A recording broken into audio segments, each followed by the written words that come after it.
One of my subscribers suggested I read an article written by Sputnik International because I wanted to know more about the USAID's role in global chaos after Trump dismantled USAID shortly after taking office.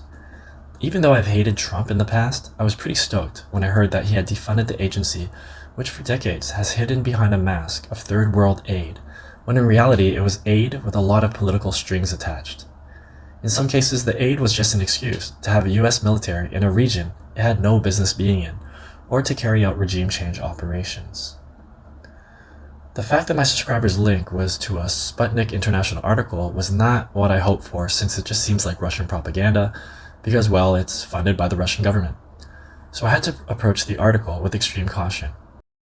After reading the article and seeing how most of its ideas were based on facts, interviews with outside parties, and even included its own blind spots, I realized that Sputnik is probably no different than a Western media outlet.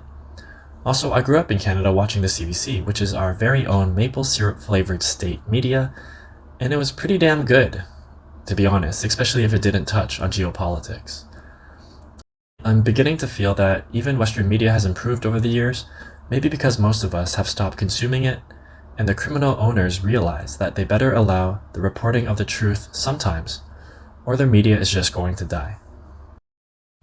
So after reading the Sputnik piece, I'm again reminded that the USA and its obedient Western vassals only started giving a rat's ass about the area of the world known as the South Pacific simply because, dun dun dun dun, China was there sometimes. Ah! As you already know, good old China lives rent-free in the minds of Western oligarchs, and so China can't fart without the West freaking the fuck out like a 6-year-old obese kid who just got his ice cream snatched out of his fat little hands. A perfect example of this is Africa. Before China started doing business with Africa and helping the continent build massive infrastructure, the West viewed Africa in the most condescending way ever. In the West's eyes, Africa was a god-forsaken jungle full of wild animals and savage people. The only positive feeling the West had towards Africa was that maybe we could throw a few charity dollars at their dumb heads sometimes, so we could feel good about ourselves, or to save them from their own backwards, uncivilized cultures. As a side note, I think the opposite is true. I think the so-called developing world is way more enlightened and infinitely more spiritual than the West, because news alert, it's the colonizers and the capitalists who are unable to live in harmony with their environments and with their native peoples. And therefore, as a result, they have brought us the world's most bloody and destructive wars, genocides, nuclear weapons, environmental obliteration, and now an insane race towards artificial general and superintelligence, which will almost certainly wipe out humanity. But getting back to the point, after China invested billions of dollars into Africa, all of a sudden the West is like, bro, Africa, bro, we love you. Where have you been, Africa? Oh my God, you're the best. I love you. They cared so much about the second biggest continent on Earth that they even warned Africa not to do business with China. Wow, how authentic, how caring of the West. Totally believable caring. Not. So obviously I was being sarcastic there, because after stealing trillions of dollars in resources and enslaving Africans themselves to extract their own resources to be shipped out to the West, the colonial powers left the continent in ruins. One way they ruined it was by drawing arbitrary borders across the birth continent of humanity, which separated or forced together ancient tribes and nations, which created unnecessary chaos and bloodshed. However, many Western powers only left in the physical sense. Although their psychotic militaries left, Europe continued looting Africa's precious resources until this day. I know, it's unbelievably evil, but hey, that's colonialism capitalism for ya, yay! For example, gold and oil are being looted by France by making West Africa dependent on a French-created currency called the CFA franc. By creating completely unfair trade agreements, buying off and making puppets of African leaders, or by setting up European monopolies that would control the trade of African resources, the West ensured that profits from extracted resources always remain with the West, starving Africa of everything. But the dumbest thing is Western countries started to war with each other over these colonies, and this would obviously bankrupt their treasuries. You see, geniuses, unless you print the world's reserve currency, war is really damn expensive. This bankruptcy meant that Western countries couldn't afford to pay feed and equip their million-man armies, and they eventually had to leave Africa and other places. After leaving, the West would then laugh at Africa for being destroyed and hopeless. It seems like one of the favorite pastimes of colonizers, not only to destroy an entire people, their heroes and leaders, their economy and their cultures, but then to turn around and then laugh at those destroyed people. Colonizers even go as far as blaming the indigenous people for the nightmare circumstances that the colonizers created themselves. Yes, it is a warped and psychotic thing to do, but again, that's capitalism and colonialism. Ding. If you don't believe me, you can actually see this insane behavior today in Palestine, where Israeli soldiers filmed themselves laughing and wearing the underwear of the women they've just murdered, or making jokes and playing in a primary classroom they had just dropped 2,000-pound bombs on. Yeah, sick. So getting back to the Sputnik article, the writers noticed that just like in Africa, the West started to give a shit about the South Pacific simply because China was there doing business, setting up agreements with those island nations. And just like the Psycho X that the West usually portrays itself to be, it decided to do a whole bunch of stuff to make sure that these islands would not be friendly or make agreements with the evil communist China.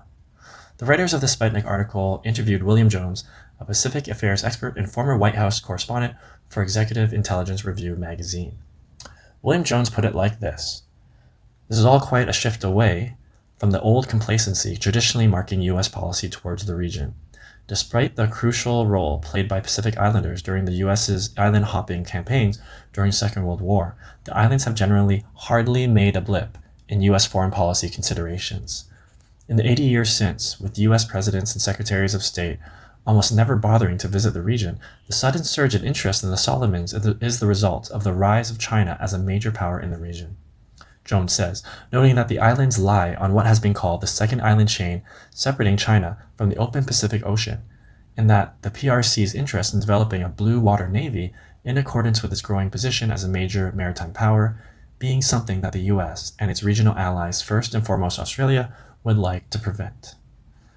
That is some straight analysis right there. The US and the West just can't allow a non-Western country having relationships or influence with other countries, it seems, and they damn well can't allow a communist or a non-white country from developing a blue water navy because, yeah, those commie navies are so scary with all their colonizing and everything.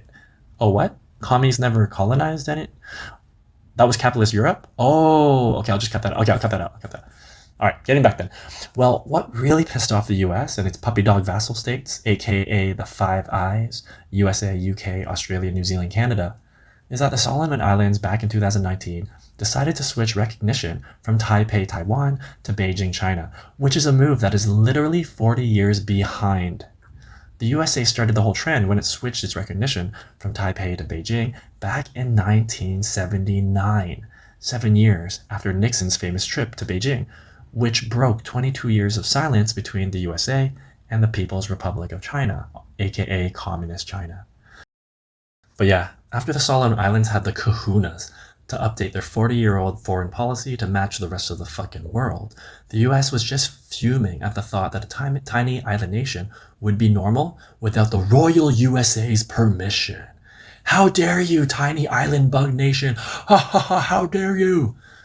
That's probably what the West was thinking. And the West had an even bigger crash out when the Solomon Islands signed a security pact with China in 2022, which would allow Chinese police to go to the islands and help out in the case of future riots.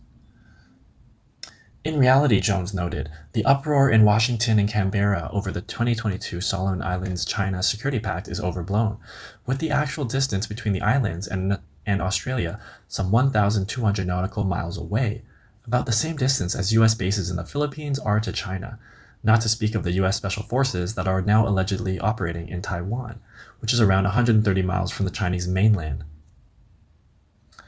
Another academic from Australia is included in the article and gives his explanation for why Solomon's Prime Minister, Sogavare, chose to be friendly with the PRC in spite of the West's non-stop cut-eye. Here's what he said. Being forced to choose between Washington and Beijing, the leader of the Solomon Islands reckoned that Asia is now the center of the world and that Beijing represents the greatest power there. It's a template for defeating poverty and it's a template for development. America no longer has anything anybody wants in these parts of the developing world, So the leader of the Solomons has decided to use China as a model for what he wants to do, and he's determined to do it, Syracuse explained. So that's the name of the academic. The Sputnik article then provides some badass research into how much USAID spent in supporting so-called democracy initiatives in the Solomons. I mean, if democracy is simply giving power to the people, wouldn't people all over the earth just do it naturally? I mean, why would you need to fund this? Anyway, here are the numbers presented by the article. The initiative, known as under the umbrella term Strengthening Democratic Governance in the Pacific Islands, was organized under the auspices of USAID's Consortium for Election and Political Process Strengthening, aka CEPS, and was provided an initial operating budget of nearly $10 million for the period between September 30th, 2020 and September 29th, 2023, including $4.7 million for the IFES, $2.2 million for the IRI, and $2.4 million for the NDI. All of these acronyms are for like developing democracy, developing electoral systems, etc. Sputnik's source said that when it received a go signal from USAID, the IFES's priority was to connect with political leaders, civil security organizations, and influential individuals in local communities. A strategic pool of project consultants was reportedly established as far back as October 2020, just a year after Sogavere's election, and more than a year before the 2021 riots. Interesting stuff from this unnamed source. Now, that sounded really coincidental, right? That this USAID funding happened 1 year before riots, but I want to be clear. This is not evidence at all of the USAID funding riots, because the fact is there have been a number of violent riots in the Solomons, even in 2019, but in the 30 years before, and there have been no links so far to US funding. In all likelihood, these riots are a reflection of the local people's dissatisfaction with government policy. However, it is still an interesting coincidence, so if anyone is close to the islands has the ability to investigate more in depth, that can make for a very cool story if it was found out that the USAID did in fact cause or fund these anti-China riots that were very violent. As of now, it is nothing more than speculation. Now moving from speculation to fact, we can say for sure that the USA and the West are now suddenly so concerned about every country on this planet simply because China exists. And not only is China existing, but it is making friends and building influence with every nation around the world, big or small. When non-communist China was broken and weak from consecutive wars, colonialism, a British USA-backed opium epidemic, Japanese atrocities, and its own disastrous policy of isolationism, the West did not care a bit about these seemingly worthless parts of the world like Africa and the South Pacific.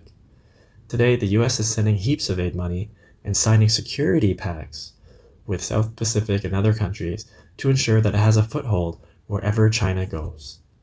As evidence, back in May 2023, the USA signed a new security pact with Papua New Guinea, which is the largest Pacific nation. I hope you enjoyed this simplified talk on geopolitics. If you enjoy my content, please consider supporting me through WeChat Pay, as I keep this channel running voluntarily.